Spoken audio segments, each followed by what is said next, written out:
नमस्कार, मी निमेश वहाळकर. महा MTV तर्फे आपलं सगळ्यांचं स्वागत. कलम 370 हटवण्याचा ऐतिहासिक निर्णय केंद्र सरकारने घेतलेला आहे. 370 कलम हटवणं ही संघ परिवाराची गेल्या अनेक दशकांपासूनची मागणी होती. या विषयाबद्दल बोलण्यासाठी आपल्यासोबत आहेत राष्ट्रीय स्वयंसेवक संघाचे सरकार्यवाह भैयाजी जोशी.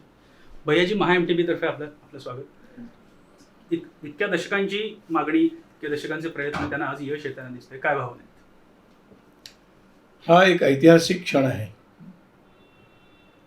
आणि या सरकारने आपल्या साहसाचा परिचय दिलेला आहे. साहस हे कुठल्याही प्रकारच्या प्रतिबद्धतेशिवाय येत नाही आणि म्हणून ज्यांनी आज हे पाऊल टाकलं त्यांचं गेले 70 वर्ष हे स्वप्न होतं आणि ते स्वप्न आज साकार झालं.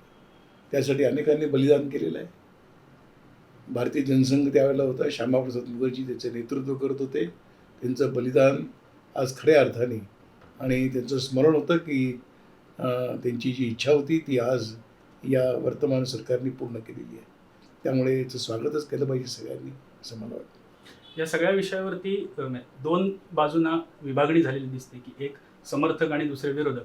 म्हणजे आपल्या पक्षाची भूमिका डावलून या निर्णयाचं समर्थन करणारे लोक दिसतात. दुसरीकडे अधीररंजन चौधरींसारखा नेता हा सार्वभौमत्वाविषयी प्रश्न उपस्थित करताना दिसतोय.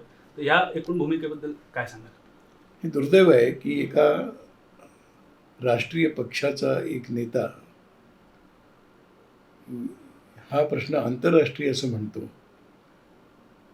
हेच दुर्दैव आहे. काँग्रेस पक्षाची भूमिका काय माहीत नाही, पण त्याच्या नेत्यांनी जे म्हटलं ती काँग्रेस पक्षाची भूमिका नसावी असं माझं मत आहे.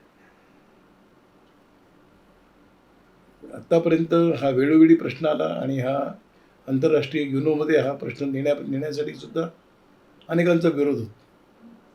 पण तत्कालीन सरकारने अन्य देशांच्या दडपणाखाली म्हणा कुठल्याही कारणाने हा प्रश्न युनोमध्ये नेला. आपलं पहिल्यापासून म्हणणं आहे की हा प्रश्न काश्मीर आणि काश्मीरी जनता आणि भारताचे लोक म्हणजे अन्य देशाचे लोक त्यांचाच प्रश्न आहे. हा देशाचा अंतर्गत प्रश्न आहे. देशाचे अंतर्गत प्रश्न हे कुठेही आंतरराष्ट्रीय पातळीवरती न्यायचे नसतात. पण दुर्दैवाने आज एका काँग्रेसच्या नेत्याने असं म्हणणं हेच कुठे चिंतनीय आहे असं म्हणणं. माहितीच्या महापुरात रोजच्या रोज नेमका मजकूर मिळवण्यासाठी लाईक करा, शेअर करा आणि महा MTVला सबस्क्राईब करा.